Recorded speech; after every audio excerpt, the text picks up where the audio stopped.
feeling. That feeling of not feeling like myself only lasted a moment. Simon looked somewhat the same, not that he should not. His hair was longer and shaggier, which suited him oddly, made him feel more approachable. He wore the overalls that he wore for his show, I think, and below the t-shirt of the band The Strokes. He had gotten a little stronger, it looked, healthier too. I'd forgotten how sleep-deprived he looked those forsaken days, how his eyes too, even in Amsterdam, still carried so much weight, so much judgment. Mostly on himself, I could see now. It was almost like seeing him for the first time, or he me. I was just coming to see if you left a note. Wow, hello, how are you? Have you been in the city long? Hello, Simon. How are you doing? No, not long at all. I'm well enough, you know. You? Good, great. I mean, sometimes I forget all that's happened, you know? I've been taking classes not far from here at a community college. I'm making friends, I think. Celia's even gonna visit me. Remember her? Her sister remembers you, I hear. Anyway, sorry I'm rambling, but good to see you. I actually haven't come to Topos in a couple days, so I'm glad you didn't show up then. I would have just left you waiting around. Stupid system if you ask me, but anyway. Simon told me about the neighborhood we were walking through, more to fill the silence. I was still a little overwhelmed by my surroundings. I caught our reflection in some shop windows and felt a little embarrassed that Simon probably even looked older than I was. Why did I not age myself? For the first time, I felt I should, at least a little. I had always assumed my youngest shape out of vanity, sure. Perhaps I told myself it was out of blending into all the college students in Boston, but no, it was vanity, pure vanity. A desire to be perpetually youthful, to gather the admiration of gazes. Also to remember, even as I had left those days behind, those days of heartbreak, that I still yearned to continue those scandalous habits. It was not good. I would try to change my glamour gradually when Simon was not looking. Maybe not as old as Harry, but I could split the difference, as they say. Simon was hungry, so we stopped at a little bistro with thatched outside chairs. It was down a block from the main drag, and so was a little quieter. Our table lay precariously next to a cellar door where a man was dragging a large coffin-shaped box. Then they reconsidered and dragged it back down. Simon had said something, but I was distracted by the movers. Sorry, what was that, Simon? Oh, I asked if you've seen Harry. No, not since New England, I guess. I guess you have not seen him either. No. Do you like poutine? They have a poutine here if you want to share. Simon ordered poutine and a mushroom burger with crispy onions. I wasn't hugely hungry, but I ordered a margarita pizza, which was much larger than I expected. The smell of basil was calming, like being transported to a much more rural place. We ate mostly in silence. Simon sat back, having consumed his poutine, his mushroom burger, and a quarter of my pizza. He pulled out a vape and tugged on it. Then he saw the waitress looking like he was going to be scolded, so he put it away. I go through these, waves of shame and embarrassment. Out of nowhere, you know, in, the middle of class or, even just minding my own business walking down the street. Usually it comes right after I'm feeling a little good, you know, feeling free, you know, I can decide where I turn, go down this street if I want to, or even skip class. It took me a while to realize that I wasn't going to be sent to the principal's office or whatever if I was late to class or didn't do all my homework. Anyway, maybe some of it is merited. I don't mean only how I acted. I mean, maybe I'm carrying some shame for more than myself. I saw Simon fidgeting. I could tell he really wanted to get his vape out again. Uncharacteristically, I leaned over, and with my fist, I bapped his hand. It was as much affection as I was capable of at the moment. It's not your fault, Simon. Yes, maybe you're right. Maybe it is good to see that you're taking on the shame of others, perhaps generations worth. It is a kind of labor, but with that labor there is an end point. It may not seem like it now, but you will get distance despite our curse. We do feel time, and we do travel, so to speak. Yeah, thanks. Have you been to the New York Public Library? I nodded. I think I had. It's fantastic. I spent 6 hours there a few days ago. This is ridiculous, but the RUS, the way I was raised to believe that our library was the most valuable and finest library in the world. And in a way, it does have some really special things, but along with that, I was raised to believe that every other library was just propaganda, you know? It wasn't really well explained. It was just mocked, and we were made to feel that it would be like, I don't want to say taboo, but like a reflection of our own insecurity or something if we ever went into a library that wasn't ours, which was almost a holy thing. Yes, I remember you speaking of the library, perhaps, vaguely. Yeah, well, there are two. One here. God, to think I'm telling you this, which of course I am, but I've come a long way. Anyway, there's another in Europe, but the one here is the one I know the best. I can make requests, or used to be able to if I wanted something from the other. Well, now it's complicated. Can we visit this library? Yes. With me, I think we can. Normally it'd be impossible, even with me, but I have my ways. Simon grabbed another one of my pizza slices and dangled it before eating it.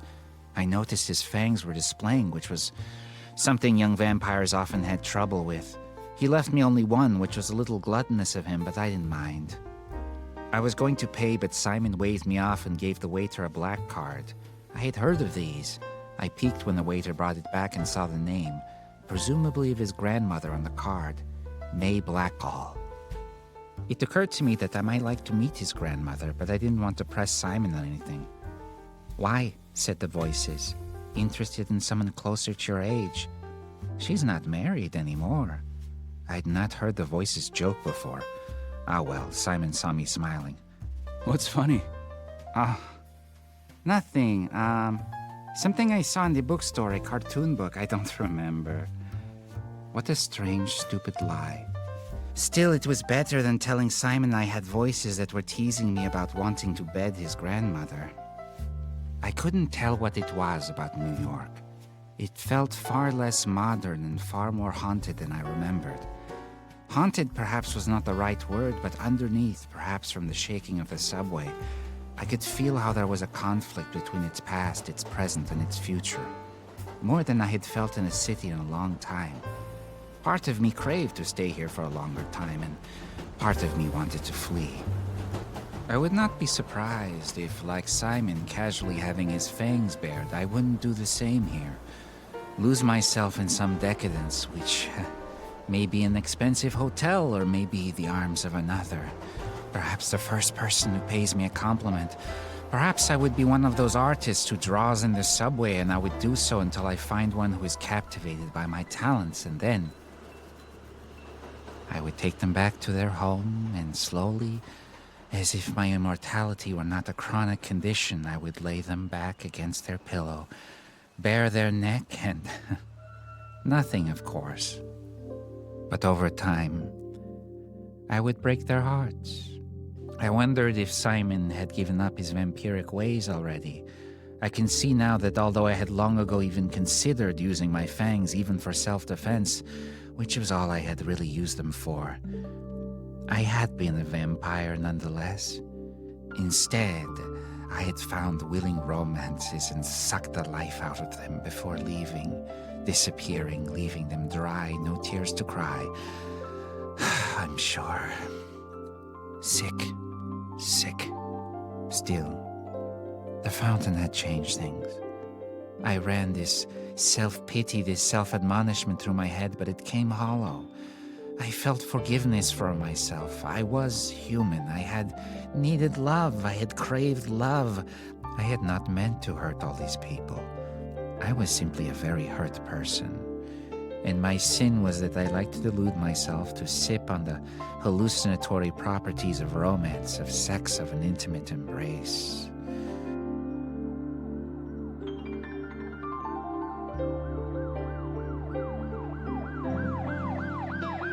Again, Simon asked me something. What? He tucked into a coffee shop. I decided to wait outside. Going from one place to another was shaking my senses. I sat on a stoop for a second, counted my money. Simon came back out. He sipped on a nice coffee, took out his vape. It smelled of honeydew.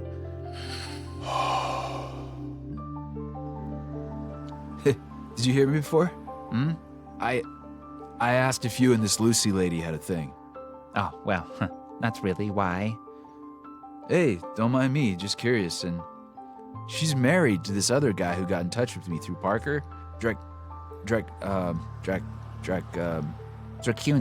Yes. It felt good to say his name again. What's his deal? He, surfs or something, right? Yes, I think so. Was a surfer, among other things. Why? I just remember the, RUS library has files on possible vampires around the world through time. They don't have that much on him, at least it's not sure if it's all referencing the same person. Trouble with immortality, I guess, and vampires who move around a lot, lack of good technology. It's gonna be hard with smartphones. For us to keep a low profile, don't you think? And do we need to, do you think, from the RUS? Could be. Gave up my phone. Makes my classmates fascinated with me. It's a relief, honestly, waste of time now I see it. I used to worry about getting lost, but so I get lost, right? I've got time. You have a place to stay tonight, by the way? No, not exactly, but not sleeping isn't too much of a problem. I'd like to stay at least for a bit. None of that, Seraph. I've got room. My grandmother's out of town, nothing shady. Taking some time off up the New England coast. Reuniting with some old friends she hasn't spoken to in years. Pretty sure she's realizing she's gay, I think. Sorry, verbal diarrhea. I'm just happy you're here to talk to. Did I tell you I have a therapist? It helped to have the stimulation of Simon and the stimulation of New York City, like being assaulted by twin energies. It was like people in New York City became New York City in a way, like living here you became a kind of forced ambassador, the Stockholm but New York syndrome. We took the subway to Manhattan. It seems Simon stayed in Queens in a small modest student apartment when he was studying, but otherwise he was at his grandmother's. It was bordering Central Park, the elevator was on the outside, and as we rose to the top floor penthouse, I beheld the park, and below my heart sank as we rose. And I mourned briefly for the man I had been, the boy, to be frank. The idea of being lost as a romance, instead of being found and dedicating myself to a more profound kind of love. Good thing Granny isn't home, said the voices. Ugh. Finally, the elevator doors opened and Simon padded around looking for the lights. They flickered on. Soft, recessed lighting, the ambience almost of the Boston Library, cool greens, and the unmistakable sight of a Rembrandt sketch. A man at the market above a fireplace that Simon pressed a button and flames erupted. It made the portrait of the man almost look like it was laughing as the flames flickered. Simon tugged on his vape. He had changed his cartridge or whatever. It was unmistakably raspberry flavored. I followed Simon into a long kitchen, the second half of it like a Roman atrium, with a central fountain of sorts, all marble opulence. Simon opened one of the freezers and removed a tub of ice cream, pistachio, and 2 spoons and dug one in, presumably for me, and proceeded to eat with the other. You must think I'm high. I'm not. At least, it would take a horse tranquilizer to get me high. Seems I got that from Harry, eh? Only I guess Harry led him to drink and he would find a way to get there, I guess. I don't know. You probably know more than me, but yeah, my tolerance is so high, it's boring. It takes forever. So, maybe I eat a little poorly sometimes. I don't know. I probably just miss Celia. Celia, yes, one of the twins. One of? Heard you had a little thing with her sister. Huh, a thing. No, I don't think so, Simon. I blushed, embarrassed. Anyway, so, yeah, I like her. My therapist, I was talking about before, has given me the go-ahead to keep seeing her. I kind of told her, my therapist, that I would probably have to break it off at some point, like for sure. So I was worried, about leading her on, but it's not like it wouldn't hurt me too. So anyway, I think my therapist has given me a bit of a white card, what's it called? I don't know, a blank check, that's it, after what I've been through, I guess. What do you tell this therapist? Can you imagine? What if I told her and then bared my fangs like some kind of freak? Well, she knows I grew up in a cult. She specializes, so we talk about that. In generalizations, I've told her I'm a vampire, actually, but I say it in like a metaphor, like I feel like. Actually, at this point, whatever I say, she assumes I'm speaking in metaphor. Vampire, immortal, ancient evil. I guess she must all wrap it up in some kind of bow for herself. Still, it's great. RUS, Life Vein, I mean, they're very distrustful. Let's say they turn their nose up to psychologists. I'm taking a class, I don't know if I told you already. Did you know Carl Jung was a psychologist? Simon showed me the rest of the vast apartment. There was a library, although the shelves were mostly empty. I noticed some journals there, leather-bound, as well as about 24 of those travel book guides. Many more were library books, a good pile scattered on the floor. Jung, Freud, Schopenhauer, Victor Hugo. I had trouble believing Simon had consumed them, but looks can be deceiving. Simon saw me looking at the books. I use them to fall asleep, mostly. Only, like, sad thing about things, well, not only, but anyway, is when I listen to music, I feel buzzy. Even calm music, even if it's completely dark, which you'll see my bedroom doesn't have an ounce of light. Even considering getting a coffin would freak my grandma out. Anyway, yeah, music has gotten complicated. I thought of asking Simon more about it, but these things can feel personal. And also the relationship a vampire has with his magic, at least for myself, is tenuous.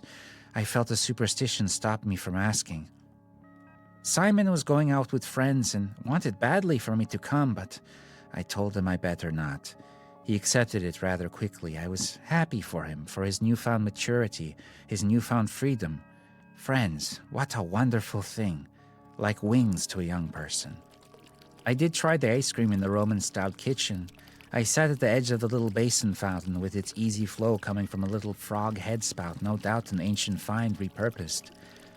My bedroom looked out on Central Park. I didn't like that you couldn't open a window, but otherwise the view was magnificent. From above, New York made sense. I remembered how I had considered architecture briefly, drawn some plans for someone in Estonia, what is now known as Estonia but belonged to the Swedes, so to speak. It was for a church meeting house. I enjoyed doing it. Perhaps the building is still there. I was there for its construction, but then left for some reason before it was completed. Then I do not know if I ever went back there. I went to the bathroom and aged myself. A few years. I felt my cheeks tone, thinned, and slowly my eyes creased at the sides. That was enough for now. Perhaps I looked like in my mid-20s, late 20s, no more. I drew a bath in the adjoining bathroom, tiled in a Roman style as well. The water spout in a large corner-perched clawfoot tub which slanted in an odd angle was also an antique, a whale. I made it hot enough to scald myself. I yelled out as I entered into it, submerged myself under. "What's your problem?" the voices said. "Shush," I said. "I am in charge."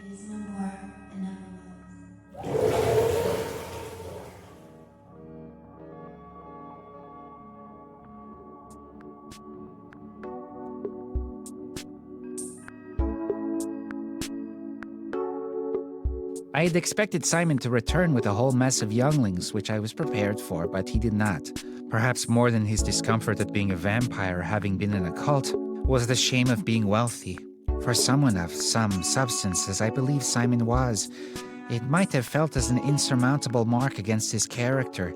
I did not judge others this way, but the gradual weakening of the guillotine instinct, the acceptance of progressive ideals in exchange for progressive institutions in this country, had been a neat trick to enthrone kings and perhaps a few queens who wore their crowns covertly in the neon emblems of Times Square, of Hollywood, of the many gathering places of the moths to the flame.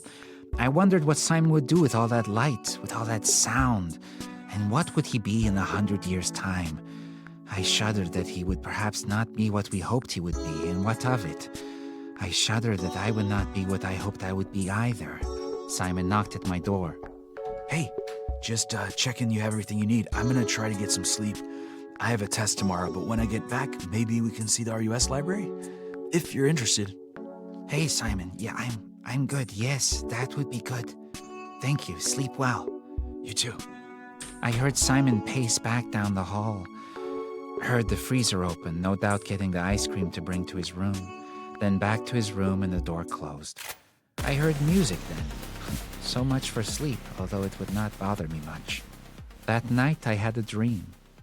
I was in the church meeting house that I had designed in what was now Tallinn. It was a rounded building.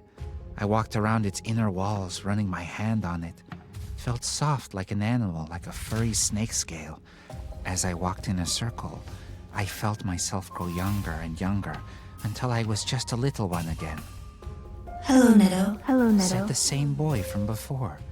He was about my age, a little older. Hello, you? I know you. Not yet, I don't. And yet I can speak your name. I invent all names. I will invent all your names. We share that in common, we make things up. You images, me words, vision and ambition. We will need each other someday.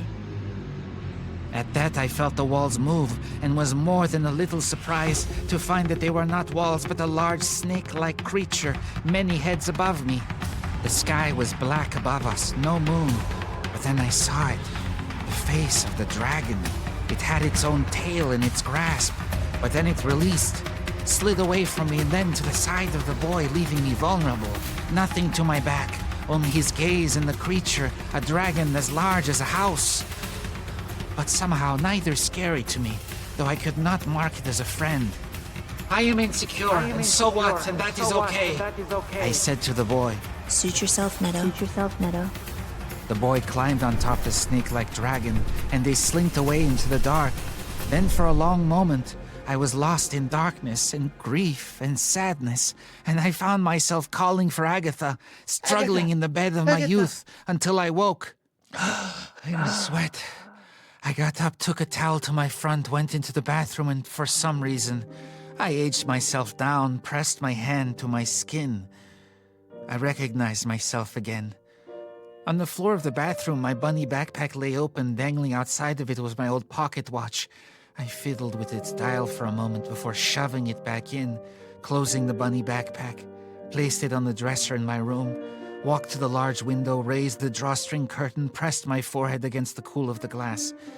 Central Park below beckoned to me. This is not the forest of my youth, or is it? I thought of Leona, about her writing down her dreams. I concentrated to try to remember my own. What was the color of his eyes? White. That was the first time. This time they were more blue. And the dragon had Agatha's eyes, the voices said. Yes, they repeated in confirmation. Okay, I said. And so I returned to try to sleep, or something like it. I will tell you how it goes.